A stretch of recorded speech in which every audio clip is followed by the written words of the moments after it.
Good evening, everyone. Charles Moskowitz live. Thank you for joining me Monday through Friday, 10 p.m. to 12 midnight. Welcome to the program. I'm expecting Clint Ehrlich shortly, who is a Russia expert. We're going to talk about the Ukraine situation, whether or not we are heading into, whether or not Russia will invade Ukraine. He's a visiting researcher inside Russia's foreign ministry at Moscow State Institute of International Relations. He's been on television a few times. I think he worked for a while as an advisor to several presidents. And let's hope he signs on soon.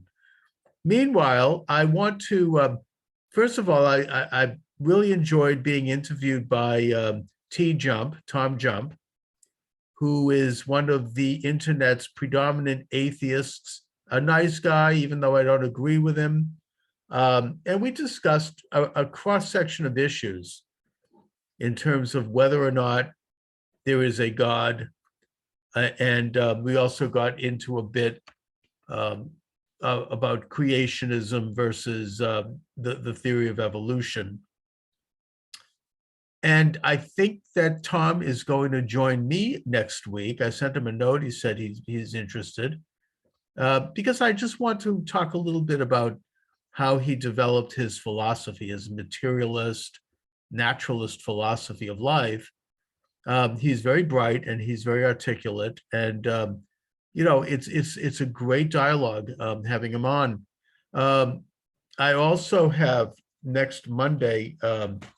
I'm going to be joined by Michael Joseph, who is a Catholic historian, and we're going to be talking about different issues that the Catholic Church dealt with philosophically and theologically, especially in its early stages, particularly Gnosticism and Waldensianism. I guess that was or the Cathar movement, which were sort of heretic movements inside the Catholic Church. So I'm looking forward to that interview, and I've got some interesting things coming up.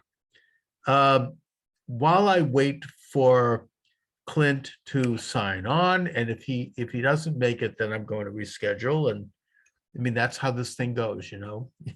When you do an internet show, you can actually, even though I like to try to be consistent about doing it at 10 p.m. Eastern time, I actually can do it anytime I want. It's an amazing thing, you know. And I also think I might, while, assuming I have anyone here, let me give out the phone number. I can take calls on this program. This is, if you happen to be listening live, you can call in and let's just see. And I can take a call just like any conventional talk show here. 617-396-4958 is the number. 617-396-4958. This is Open Lines. This is your chance to come on in and give me a thought. So let's share your opinions. You can take a shot at me proverbially if you'd like, but just feel free to come on down and join the program. We also have a chat line on the Rumble site. Rumble is sort of my flagship station, even though right now I am running live on YouTube. I sometimes do, sometimes don't, but I feel like tonight I'm not really discussing the verboten topics like the 2020 election and the January 6th incursion, and there's certain other subjects that are hot buttons for YouTube. You can't discuss transsexuals. You can't discuss transhumanism. They're a little touchy about child trafficking, apparently, and they don't. Of course, you can't talk about the pandemic explicitly or the vaccine. So, since those were not my topics tonight, well, what else is there to talk about, right? I decided to turn it on and let it roll, let it rip, as it were. So let's just see. Do I have Clint coming up? Let me just send a quick note. Monday, February. Yeah, that's right. Waiting for Clint. Okay.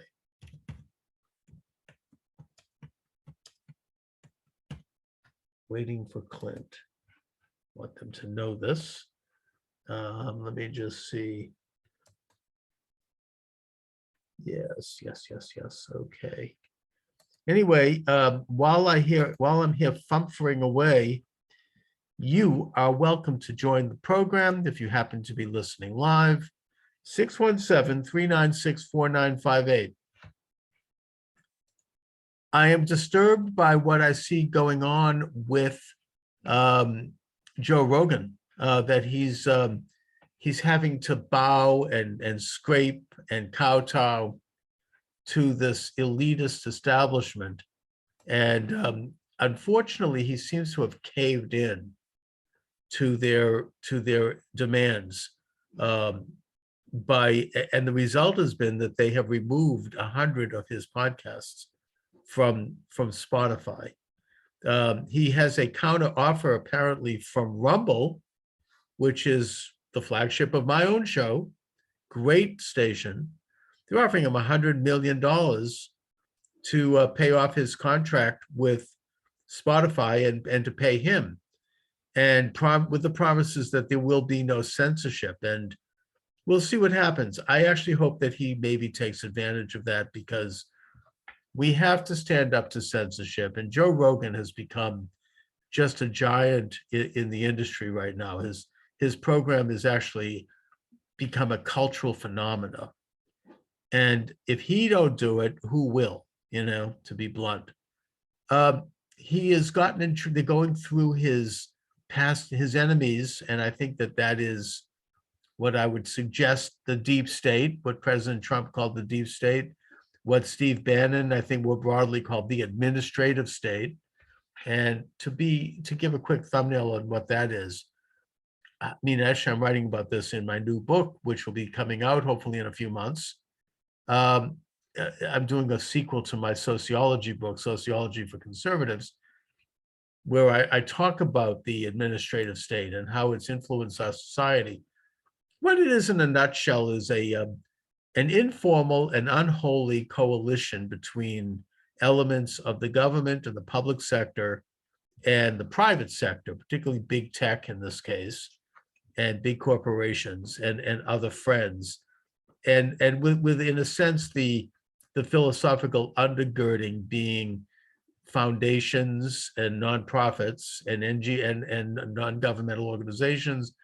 And in my book, I'm getting into how that whole thing started. And in a sense, the benchmark of it was the election of 1912. So I'm going to be doing a little historical synopsis of how it is that this administrative state emerged in the United States, how the idea of it is one that is un-American. It runs contrary to our idea of self-government under a constitution and under a representative government where our elected representatives hold the sole plenary power to make law.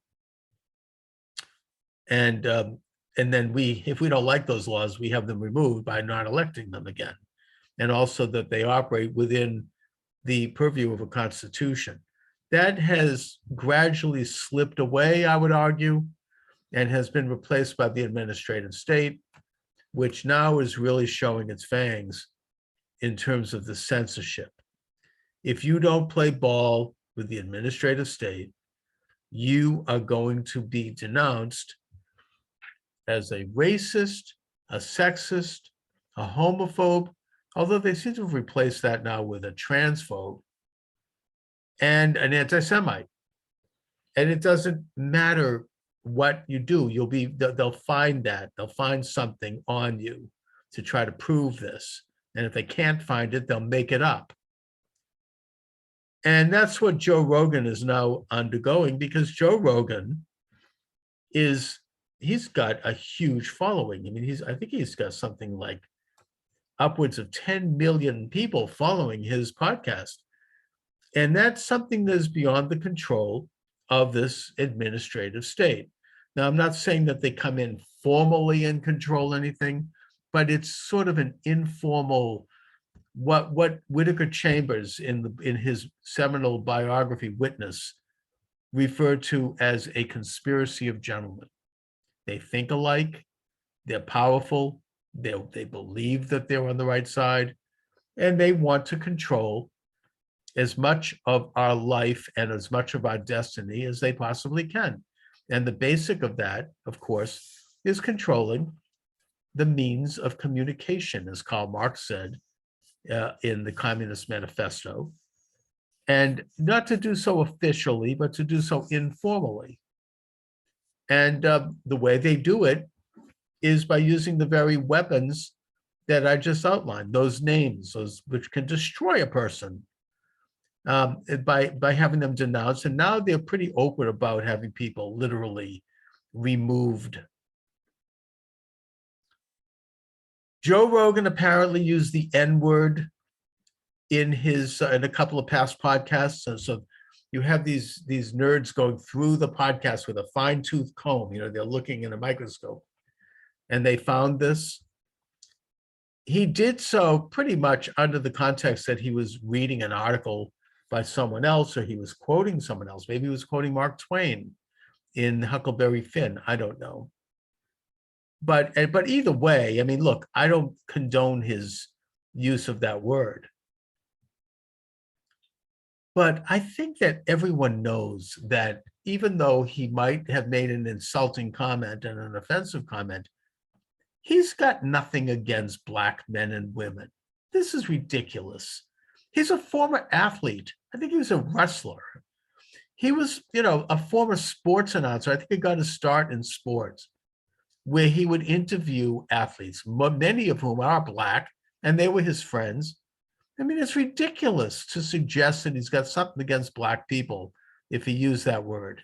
If anything, quite the opposite. And by the way, we should note that Joe Rogan is no great conservative either.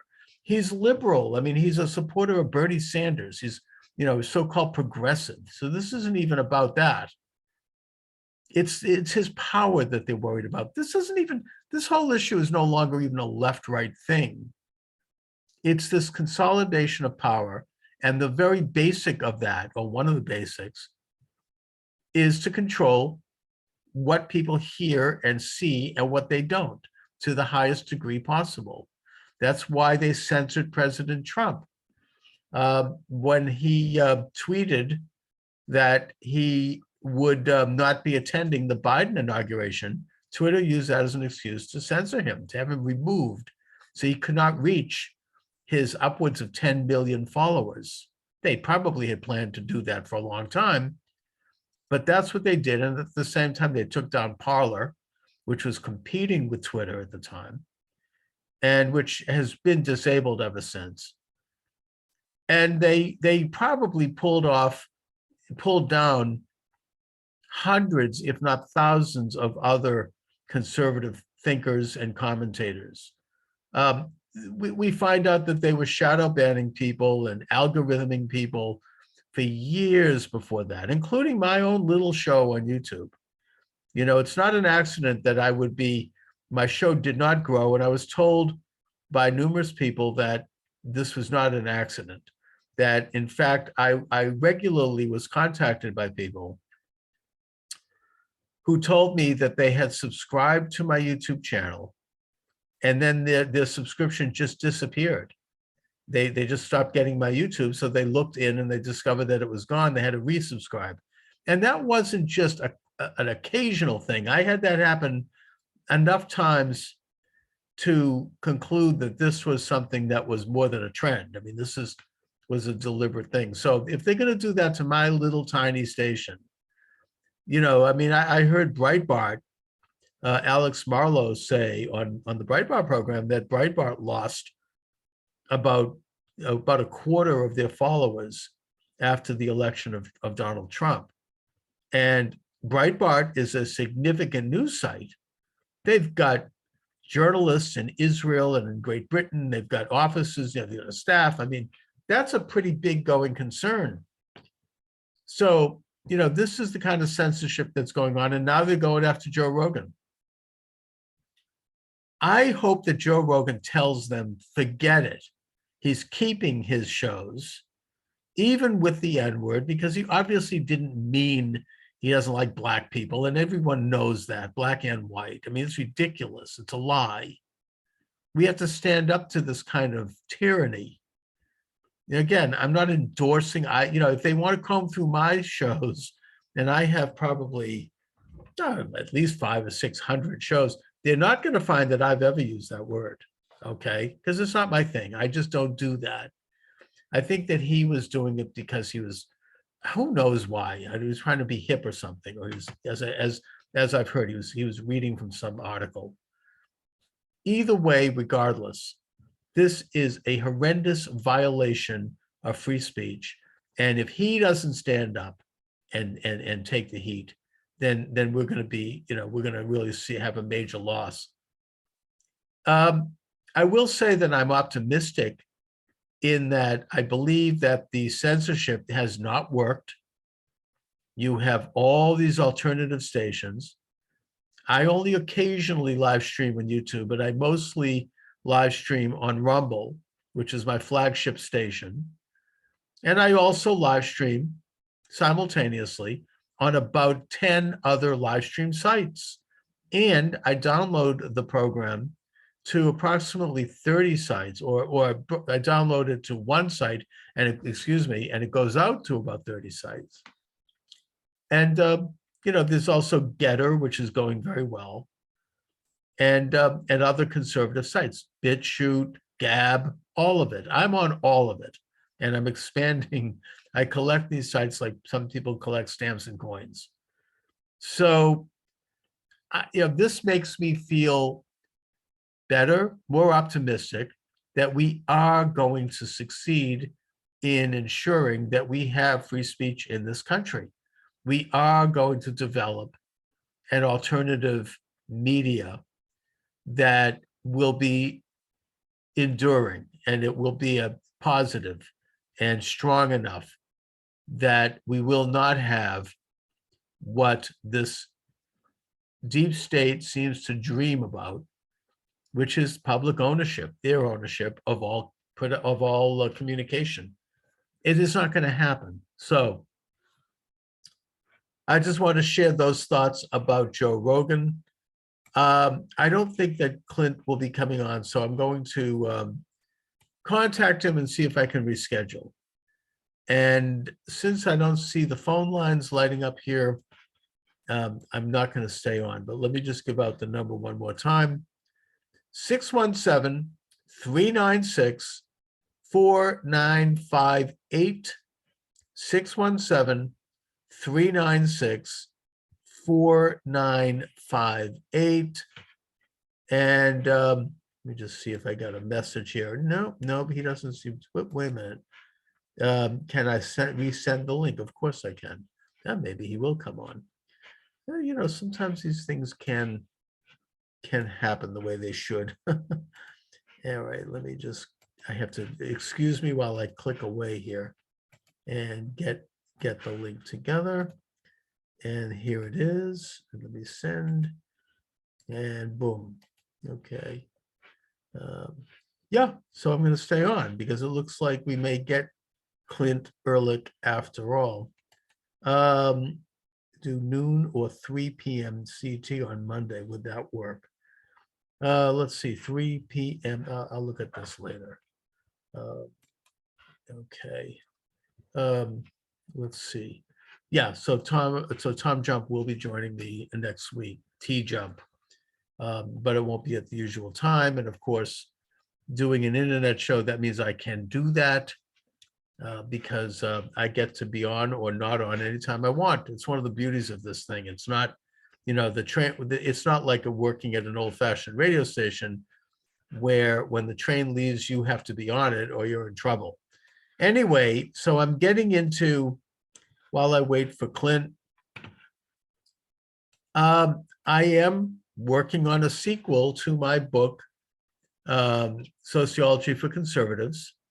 I'm not going to say what the name of the book is because I could get it with YouTube, but you'll hear about it as I go. Okay, we got Clint Ehrlich. All right, so And we are joined by Clint Ehrlich. Clint, thank you for joining me this evening. My pleasure. Okay, so I've already done the introductions here. You have a background in as a Russia expert. You've served in Russia at various institutes. You've been an advisor to presidents of the United States. I'd like to talk about the obvious subject at hand. That might be a slight overstatement. Okay. I advised someone who advised the president, so there was an intermediary there. I was not directly briefing the president. Thanks for clarifying. Is Russia going to invade Ukraine?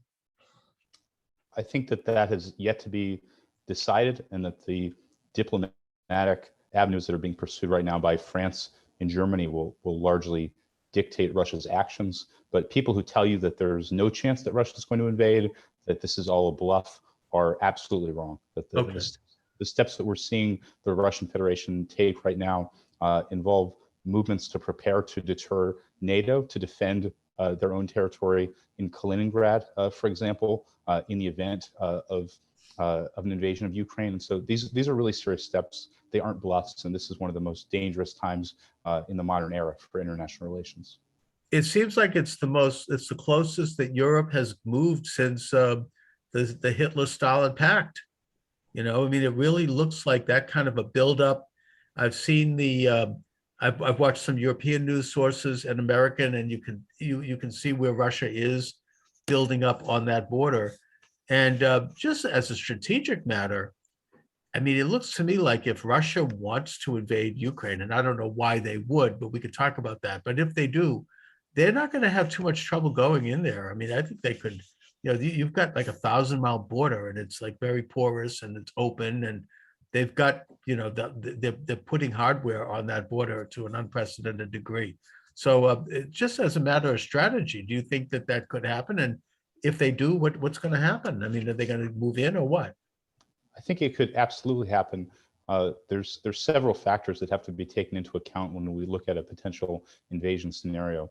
One is the geography of Ukraine and the deployment of Russian forces. Right now, they're configured where they could pursue a pincer maneuver towards Kiev, basically a classic military strategy in order to quickly seize Ukraine's capital if they wanted to go all in that way, so to speak. And so we're talking about forces that are not only deployed on Russia's border when we talk about the Russian Federation that's recognized by the United States, but also within Crimea, which the U.S. thinks of as part of Ukraine, but which of course Russia thinks of it as its sovereign territory, and then also Russian forces in Belarus. And so Ukraine is really effectively surrounded. There have been estimates, intelligence estimates that were leaked from a closed briefing to Congress, which estimated that in the event of a Russian invasion, Kiev would fall within 72 hours. I think that those estimates actually underestimate the capabilities of the Russians to some extent, because they claim that there would be a 2.5 to 1 casualty ratio in favor of Russia. And I think that with Russia's military modernization, it's likely that we'd actually see a casualty ratio that would favor the Russians significantly more than that, and that frankly, this could be something akin to the Gulf War, where you go in and you expect for this to be a fairly evenly matched contest because of the size of the army that's being attacked. You know, Saddam had a very large military, and today Ukraine has actually the largest military in Europe outside of Russia. But there's such a difference in the technological capabilities of the forces that are involved and the air assets that Russia has. I think the world could really be shocked by the outcome of a conflict. Well, I mean, just strategically, it does seem that Ukraine is surrounded because Belarus seems to be somewhat supine to the Russians, and Crimea is actually under Russian de facto control, not to mention the Black Sea. But I mean, nevertheless, the Ukrainians seem to have a strong nationalist movement, and they seem to be willing to fight. I mean, why would Russia want to occupy Ukraine? It could become like a quagmire for them. It could become like Afghanistan. I don't think that Russia does actually want to occupy Ukraine. In the event of an invasion, first of all, I should say there's a range of scenarios. So it's possible that a Russian military incursion might involve more limited military objectives, not taking Kiev, for example. I Okay. certainly don't think that the Russians are likely to take the west of Ukraine. That's territory that they simply have no interest in. It wasn't a historical part of the Russian Empire, and it's one where they would face the worst potential insurgency. But I think that it's unlikely, even in the east, that Russia would seek to hold all of the territory or to annex it. I think what's more likely in the event that Russia deploys forces is that they would seek to coerce the government in Kiev into being replaced by a government that would not pursue Ukrainian membership in NATO, and that is Right. the primary strategic interest that Russia is pursuing with this military buildup. Now, it seems to me, and I'm just, I don't know the inside story here, but that Russia actually has a reasonable argument for not having Ukraine join NATO. I mean, that's like, NATO is an alliance that was set up to oppose the Soviet Union, still there, and that this is NATO basically aggressively moving into really Russia's backyard. It would be like Canada joining an enemy of the United States and moving military troops. Let's say Canada joined up with China, and they started moving Chinese military, towards Seattle. I can actually understand where Russia doesn't really, doesn't favor that. And I wonder, why is it that NATO is advocating that? It doesn't seem like a very, it seems like a very aggressive and provocative thing to do. I agree with you wholeheartedly. I would make 2 points. So the first of them is that this is essentially NATO sleepwalking. In 2008, when the Bucharest Declaration was made by NATO, saying that Ukraine and Georgia would eventually become members, France and Germany opposed it, and it was the Bush administration that really pushed to have Ukraine and Georgia added. Their intention at the time was to provide a membership action plan for Ukraine, which is basically the final step towards NATO membership. And France and Germany were not willing to go along with that. And so instead, there was this compromise where an amorphous declaration was made that at some unspecified point in the future, Ukraine would become a NATO member. And so the US has basically become wedded to that statement, even though it was really symbolic at the time, and there was really never any timeline taken into account for when this would happen. The Ukrainians themselves, including President Zelensky, have said, if the answer is no, if we're not going to have NATO membership, Okay. just tell us already. And frankly, I think that's what the United States should do. I would quickly make one other point, a second point, which is that the situation is worse than your analogy really conveys, because right now, the Ukrainians have an official military doctrine that they want to recover Crimea. And so if NATO adds Ukraine, then essentially all of NATO would be in a state of war with Russia, because it would be supporting a state that is trying to take away territory that Russia believes is its sovereign territory. And today, President Putin talked about Russia's willingness to use nuclear weapons to defend that territory. Yeah, I mean, that to my way of thinking, that's a dispute that goes way back, probably hundreds of years. I mean, in terms of who controls Crimea, and the majority of the people of Crimea are Russian. I think they've had a plebiscite there, and they actually, the majority, I don't know, I mean, I don't know how honest it was, but they seem to support being a part of Russia. And also that Russia did invade Georgia right after there was that move toward NATO membership, where they carved out two small semi-autonomous states of South Ossetia and Abkhazia. So, Russia is not messing around when it comes to watching NATO make these kinds of maneuvers. Not to mention the fact that I think the overthrow of Yanukovych, who was an elected leader, whether or not we liked him, whether or not he was honest, all that, he was still elected by the majority of people in Ukraine.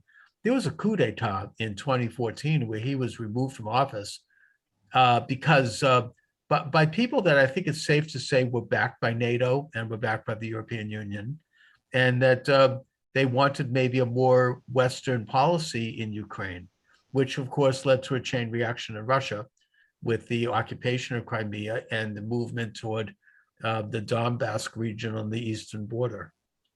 So, it just, I think that it's kind of a broader question on both sides.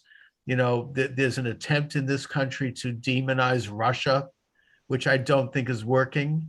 This is, the kind of typical truculent war talk that often precedes a conflict, but I don't think the American people have any appetite for it.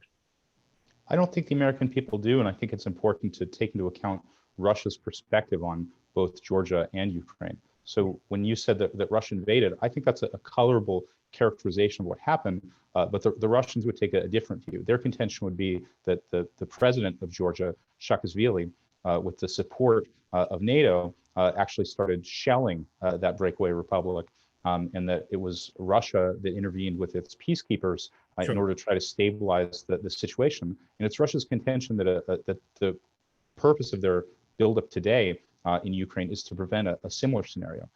They contend that the Ukrainian military is still shelling the Donbass, that it's not complying with the terms of the Minsk agreement, which would have provided a ceasefire in that conflict. And so it's Russia's contention that what they want is simply a ceasefire so that military force is no longer being used in eastern Ukraine. Right, and again, the Donbass region has been contested between Russia and Ukraine, probably going all the way back to the days of the Kievan Rus. I mean, this is not a new conflict. It goes back to hundreds of years. Now, in a way, the United States, I guess I don't want to use a term here other than establishment. They seem to be promoting the idea that we have to have a war and that we have to have a war against Russia. And if you have, for example, Tucker Carlson over at Fox News has tried to say, no, I don't think it's a good idea. He's being accused of being a Russian spy. I mean, is that really what this has come down to?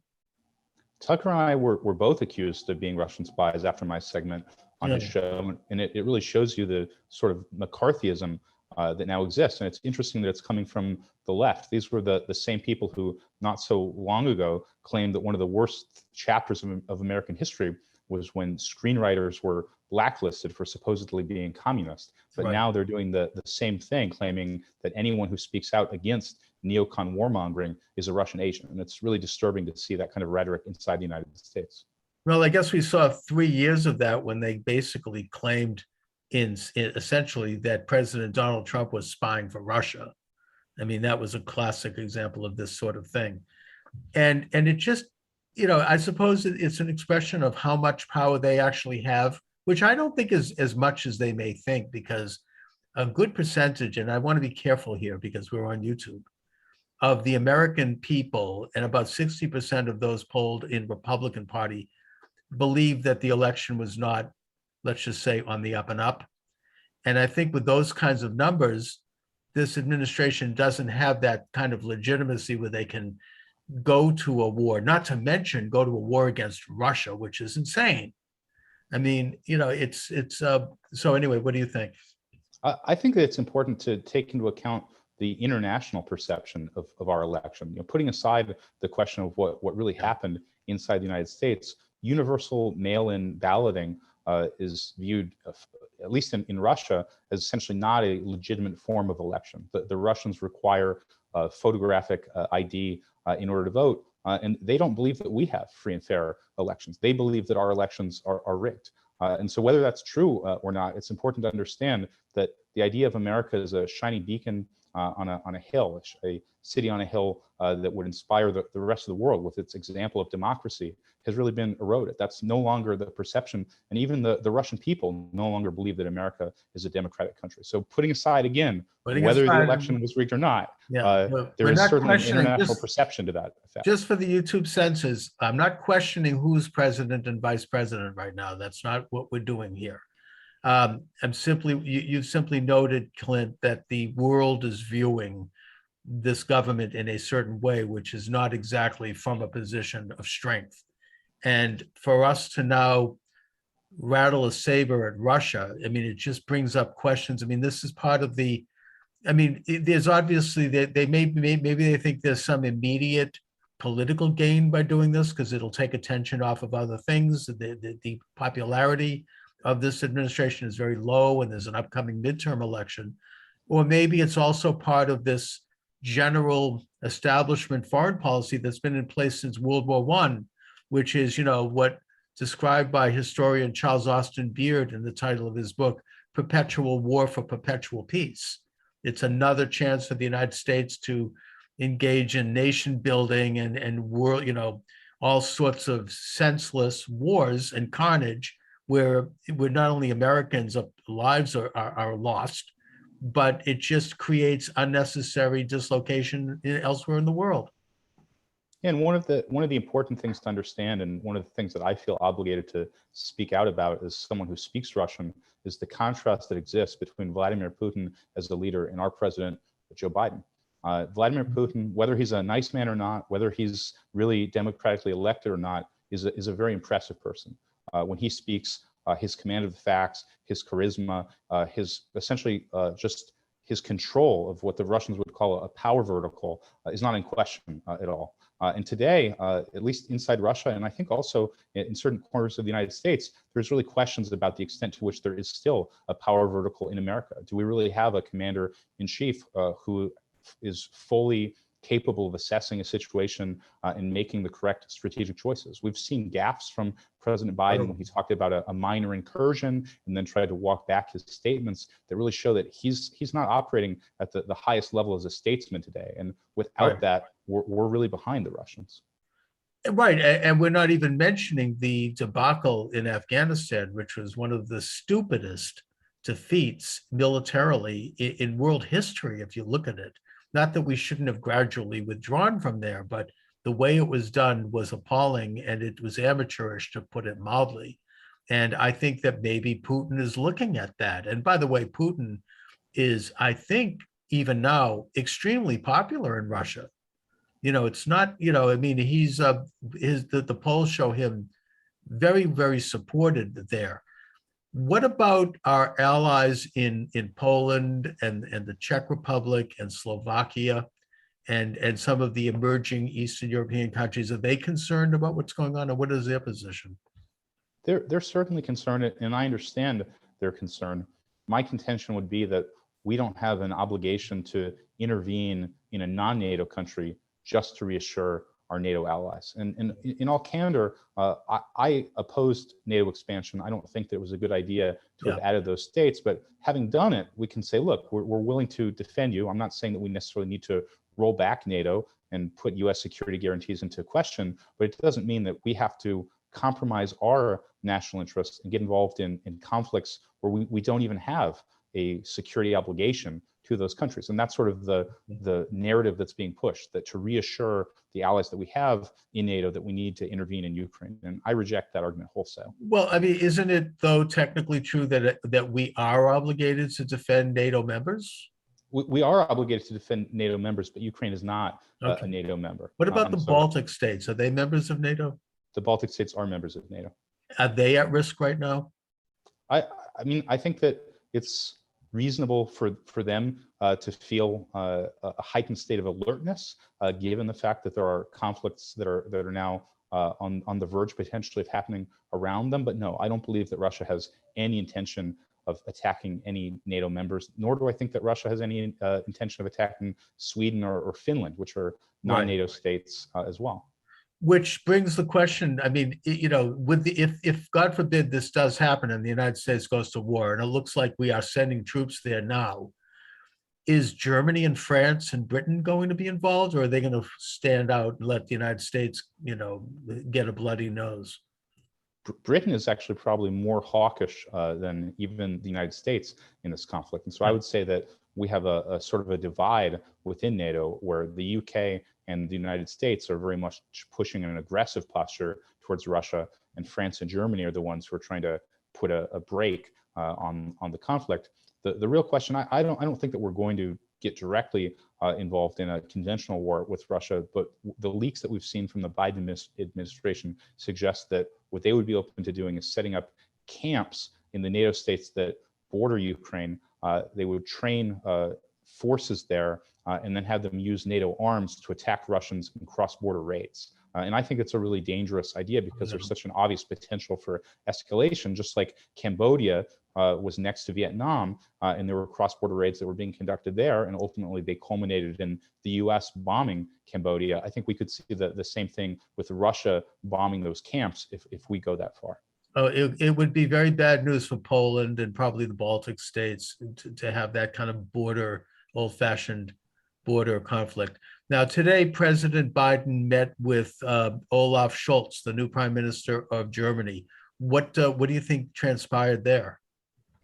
I think that the Germans are basically pushing the same message that Macron pushed when he met just now with Putin, which is that there needs to be a diplomatic resolution to this conflict. We saw a leaked version of the United States response to Russia's proposed treaty, and the terms that the United States was pushing were simply so hard that there was no chance that Russia would agree to them. And so if we're going to stave off this conflict, if we're going to find a diplomatic rather than a military solution, the United States really needs to give a little bit instead of just issuing counter ultimatums to Russia.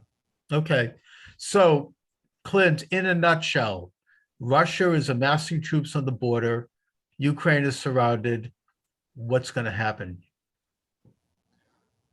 I think that it's likely that the United States will continue down a path towards instigating the conflict. I haven't seen any signs that the Biden administration is willing to make the reasonable concessions, frankly, like just withdrawing that 2008 declaration about Ukraine joining NATO in order to stave off a conflict. And so I think that there will be military action taken, as terrifying as that is. Okay. All right, Clint Ehrlich, listen, I want to thank you very much for joining me this evening. An interesting talk. We should do it again.